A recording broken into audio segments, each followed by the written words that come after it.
నమస్తే, welcome to journalist page. గత 2-3 రోజులుగా ఇటు తెలుగు రాష్ట్రాల్లో బంగాళాఖాతంలో ఏర్పడినటువంటి మోందా తుఫాన్ వల్ల తీవ్ర నష్టం జరిగింది. ముఖ్యంగా పంటలు ఏ పంట కూడా పనికి రాకుండా అయిపోయింది.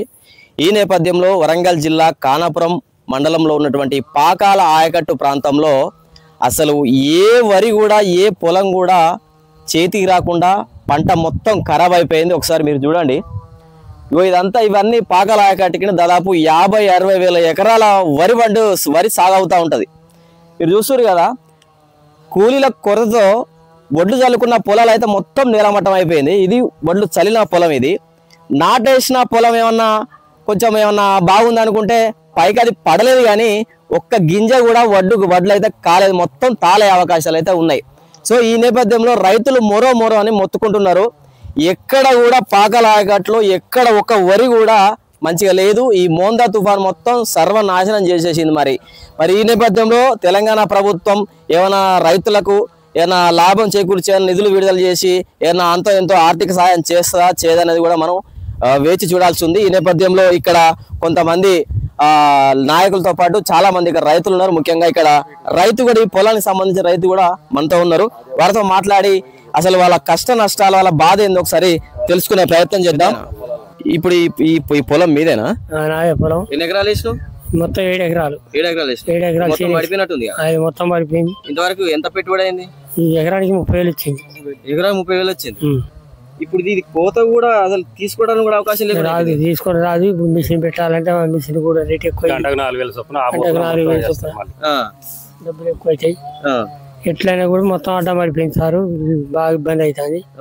ఏ పరిస్థితి లేదు. ఇప్పుడు కౌలు పెట్టుబడి మీద పడే పరిస్థితి ఉంది, మంచిగా లేదు. అది వాస్తవం. ఇక మనతో పాటు ఇక్కడ ఖానాపురం మండల బీఆర్ఎస్ నాయకులు ఉన్నారు, ప్రకాష్ రావు. వారితో మాట్లాడదాం. చెప్పండి, అసలు ఏంది పరిస్థితి? ఈ పాకాల ఆయకట్లు చాలా కొన్ని లక్షల మెట్రిక్ టన్నుల వరి ధాన్యం అనేది మనకు దిగుమతి అవుతుంది. ప్రతిసారి ఏదో పంట అకాల వర్ష రూపంలో, లేకపోతే ఆలస్యంగా వడ్లను కొనుగోలు చేయ రూపంలో ఇక్కడ రైతులకైతే తీవ్ర నష్టం జరుగుతుంది. దీని మీద మీరు ఏమంటారు? ప్రభుత్వాలు ఎలాంటి చర్యలు తీసుకుంటే బాగుంటుంది అంటారు?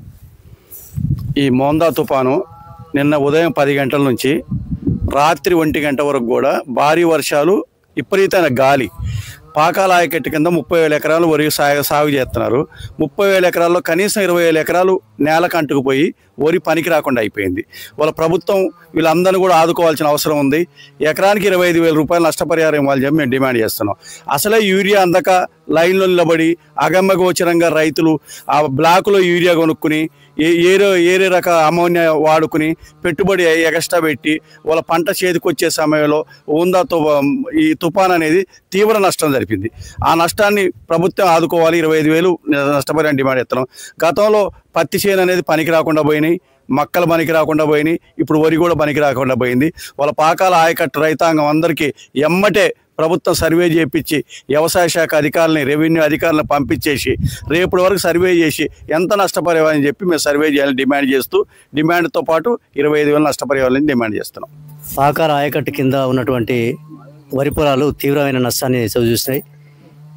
నిన్నటి నుండి వస్తున్నటువంటి మోందా తుఫాను కారణంగా మామూలుగా ఎంతో కష్టపడ్డ రైతులు యూరియా దొరకక బ్లాక్లో కొని, ఇంకొకసారి ఆ బ్లాక్లో కూడా దొరకక ఎక్కువ రేట్ అయినా సరే యూరియా పర్సెంటేజ్ ఉన్నటువంటి 20 బస్తాలను కూడా 1,400 రూపాయల బస్తా చొప్పున కొని కూడా వేసినటువంటి రైతులు ఆలస్యంగానైనా కొంత పంట కాపాడుకుందామనే దశలో చివరి పెట్టుబడి కూడా పెట్టి కోత దశకు వచ్చిన తర్వాత తుఫాను కారణంగా మొత్తం నేలవాలిపోయింది. మొత్తం ఒక్క గింజ కూడా చేతికొచ్చే పరిస్థితి లేదు.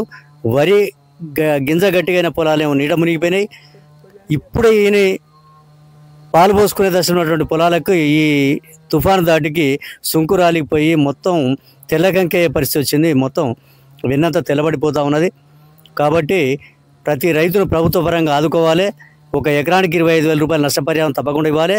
ఒకవేళ ఇవ్వని తీరుకు రేపు త్వరలో జరిగేటువంటి స్థానిక సంస్థల ఎన్నికలలో రైతు నుంచి ప్రతిఘటన ఎదుర్కోవాల్సి ఉంటుంది. కాబట్టి స్పందించాల్సిందిగా మేము బీఆర్ఎస్ పార్టీ తరఫు నుంచి డిమాండ్ చేస్తున్నాం. నా పేరు కుందనపల్లి సుధాకర్. నేను 10 ఎకరాల వ్యవసాయం చేశాను. ఈరోజు అకాల వర్షానికి మోందా తుఫాన్ వల్ల మొత్తం వరి అంతా కింద పడిపోయింది. 12.71 పెట్టిన ఇప్పుడే బయటకు వెళ్ళింది, కానీ మొత్తం ఏం కనబడకుండా వరి అంతా కింద పడిపోయింది. యూరియా దొరకక ఇబ్బందులు పడ్డాం. ఈ అకాల వర్షాలతో చాలా ఇబ్బంది పడ్డాం. ఈ నష్టపరిహారం ఈ కవులు మాకు పెట్టుబడి ఏం వెళ్ళేటట్టు కనబడతలేదు. చాలా ఇబ్బందులు ఉన్నాయి. రైతులు ఏం చేయాలో మాకు దిక్కు తోసిన పరిస్థితులు ఉన్నాం. ఈ అకాల వర్షాలతోని 1271 ఒక 10 ఎకరాలు పెట్టాను. ఆ వర్షానికి మొత్తం నేలమట్టం అయిపోయింది. మొత్తం ఈని అరవై దశలో ఉంది. ఆ చేను చేతికి వచ్చే పరిస్థితి లేదు. అందులో ఏదన్నా 10-20 బస్తాలు వెళ్తాయి అనుకుంటే అది కూడా ఒక గంటకి ఎకరానికి 1 గంట కోసేది పోయి ఇప్పుడు 4 గంటలు కోసే పరిస్థితి ఉంది. దానిలో ఏం మిగిలే పరిస్థితి లేదు. 10 ఎకరాలు మొత్తం నేలమట్టం అయిపోయింది. ప్రభుత్వం తరఫున నష్టపరిహారం కలిపియాలని మేము కోరుకుంటున్నాం. ఇగో ఈ మోందా తుఫాన్ వల్ల ఈ వరి మొత్తం పడిపోయింది. ఆల్మోస్ట్ ఇంకొక వారం 10 రోజుల్లో ఈ కోతకు వచ్చే పరిస్థితి ఇగో ఈ పొలాంది. అయితే ఇగో ఇప్పటికే ఇగో ఇది నిన్న దాదాపు ఒక 18 గంటల వరకు వర్షం నాన్ స్టాప్గా పడ్డది. ఇగో దీనికే ఇగో ఇక్కడ ఈ వరిలో గింజ ఇగో మొలకెత్తింది ఆల్రెడీ. ఇగో మీరు మొలకెత్తింది. ఇది ఒక్క రోజులోనే ఒక గింత పరిస్థితి ఉంది. ఈ ఆయకట్టు ప్రాంతంలో ఈ పాకాల ఆయకట్టు ప్రాంతం ఒక్క ప్రాంతమే కాదు, తెలంగాణ వ్యాప్తంగా కూడా ఇదే పరిస్థితి అయితే కనబడతా ఉంది. అన్ని పంటలు ధ్వంసం అయిపోయినాయి. అయితే రేపటికల్లా ఇంకా దారుణ పరిస్థితులు ఏర్పడే అవకాశం ఉంది. ఇక మరి తెలంగాణ ప్రభుత్వం ఈ రైతులను ఆదుకుంటుందా లేదా, ఎప్పటిలాగానే ఈ రైతులకు ఎప్పటిలాగానే ఈ నష్టం భరించి ఈ అప్పుల పాలై కొంతమంది ఆత్మహత్యలు చేసుకోవడం, కొంతమంది వ్యవసాయాన్ని విడిచిపెట్టి పట్టణాల బాట పడడం అనేది ఇది కొనసాగుతుందా లేదా, మరి ఈ నష్టాన్ని తెలంగాణ ప్రభుత్వం భర్తీ చేసే విధంగా ఏమైనా చర్యలు తీసుకుంటుందా లేదా అనేది వేచి చూడాలి.